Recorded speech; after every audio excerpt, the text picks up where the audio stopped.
D'après l'ancienne formule, le prix de référence est basé l'ON moyen de 12 mois. C'est-à-dire, nous pouvons prendre en considération le prix pendant les derniers 6 mois et les prochains 6 mois. Ajoutez à cela 4% qui nous pouvons mettre en surplus. Et dans la nouvelle formule, le prix de référence est basé l'ON moyenne de 6 mois. C'est-à-dire 3 mois avant et 3 mois après. Et nous ne plus ajouter ça 4% là. Avec ça, prix de référence là, dans la nouvelle formule, le prix de référence est définitivement plus près avec le prix mondial qui est en cours. Le Price Stabilization Account, le PSA. Le PSA, c'est un fonds qui est accumulé quand il y a une baisse le prix. Et auparavant, ce fonds-là, tu peux utiliser uniquement pour absorber une hausse le prix carburant et pour ne pas passer une augmentation aux consommateurs. Donc le but auparavant du PSA, c'était uniquement pour qu'ils soient capables d'absorber une hausse pour que les consommateurs ne pas affectés, ne pas souffrir. Maintenant, avec la nouvelle formule et un amendement qui finit amené dans le règlement, nous sommes capables aussi puiser depuis ce fonds-là pour qu'ils soient capables de passer une baisse à nos consommateurs à travers sa nouvelle structure prix qui nous est là. Nous pouvons garder une réserve de 1,5 milliard de roupies dans le PSA pour qui dans l'avenir, ce montant-là permet nous de garder le prix stable à Maurice quand il y a une augmentation le marché mondial. Ça 1,5 milliard qui nous fait garder en réserve, l'idée partagée entre l'essence et diesel, c'est-à-dire 600 millions de roupies pour l'essence et 900 millions de roupies pour diesel.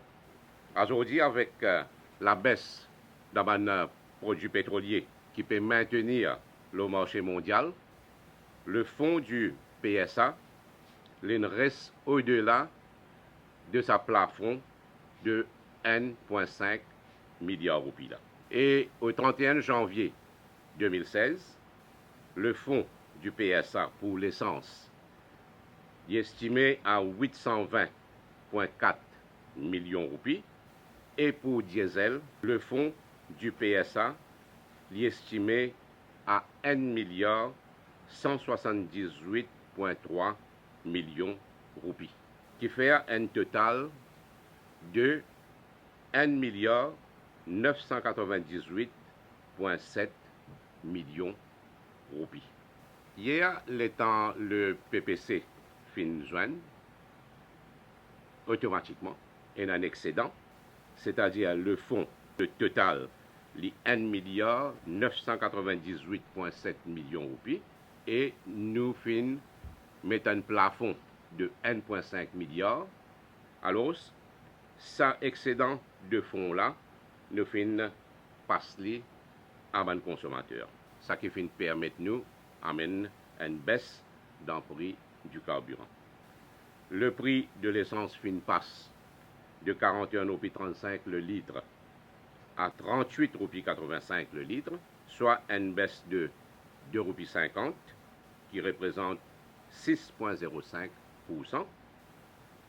Et le prix du diesel passe de 32,75 le litre à 29,50, c'est-à-dire une baisse de 3,25 qui représente 9,92%.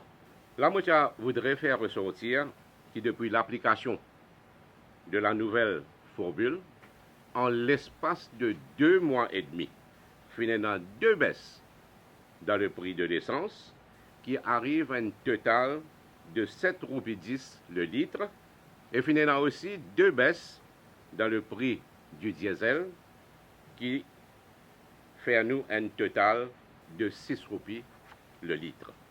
C'est l'ancienne formule qui est toujours en vigueur, mais pas aucune baisse. Alors, c'est clair qui, avec sa nouvelle formule-là, nous sommes capables de passer une baisse à un consommateur et un opérateur économique. Sa nouvelle formule-là, il montre aussi que le prix sur le marché Maurice, il reflète le prix sur le marché mondial. Moi, je suis content de faire un appel pressant à un industriel et les autres opérateurs économiques pour qu'ils, à ce tour maintenant, soient capables de transmettre sa baisse-là à la population. Livré qui est dans une baisse dans le prix du gaz sur le marché mondial. La valeur du jour, malgré la baisse qui nous peut trouver au marché mondial, STC peut toujours subventionner le produit et peut toujours allouer un fonds pour qu'il nous garde le prix à niveau qu'il y était. Nous devons observer, nous devons guetter qui manière sa baisse là pour continuer. Et pareil comme un prix produit pétrolier. Donc, nous préférons rassurer d'abord que sa baisse là pour continuer. Et définitivement, si il peut continuer, s'il arrive à une situation que STC n'est plus besoin de subventionner le gaz, donc nous pouvons avoir une baisse. Donc, mon information, c'est qu'à partir de février plutôt, qui la baisse un petit peu plus conséquente, je finis dans l'honneur pour m'assister au 4th India Africa Hydrocarbons Summit, qui s'y tenait en Inde, à New Delhi, du 21 au 23 janvier 2016. La conférence tient comme objectif pour développer le commerce du pétrole et gaz entre l'Inde et l'Afrique.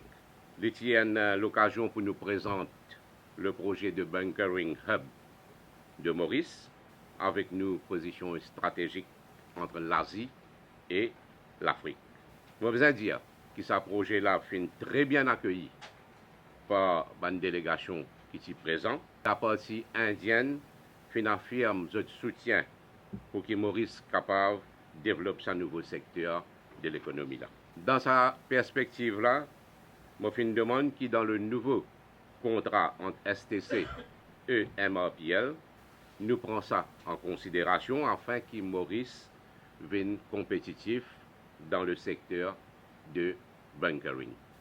Le ministre indien du pétrole fait dire qu'il y a une autorité indienne met l'accent plus sur nos relations historiques et diplomatiques qui existaient entre nous deux pays, plutôt qui guettent l'aspect économique et commercial. Et il fin de nous aussi l'assurance et ce support que le nouveau contrat pour un package qui pour dans l'intérêt des deux parties. Nous fin demande une assistance avec l'Inde pour que l'île Maurice soit capable d'acheter 2 tankers pour nous capables de transporter nos produits pétroliers. Le ministre du pétrole est très réceptif à sa demande-là. Il dit à nous qu'il l'Inde pour donner nous tout ce support pour ce projet-là. Ensuite, moi, j'ai aussi eu l'occasion de joindre la ministre indienne du commerce et de l'industrie, Srimati Nirmala Sitaram. De ce côté, il fait réitère soutien à l'autorité indienne pour assurer continuité dans l'approvisionnement de produits pétroliers à Maurice. Je fin aborde le sujet de l'authenticité du riz basmati à Maurice avec Madame la ministre. Alors, suite à une discussion qui nous fait Madame la ministre et moi-même, je suis capable de dire que très bientôt, pour un accord entre l'Export Inspection Council de l'Inde et mon ministère pour que tout importateur du riz basmati puisse produire un certificat d'authenticité de l'Export Inspection Council de l'Inde. Et ça pour donner le ministère, et bien sûr le MSB aussi, plus de pouvoir pour être capable de contrôler du riz basmati à Maurice.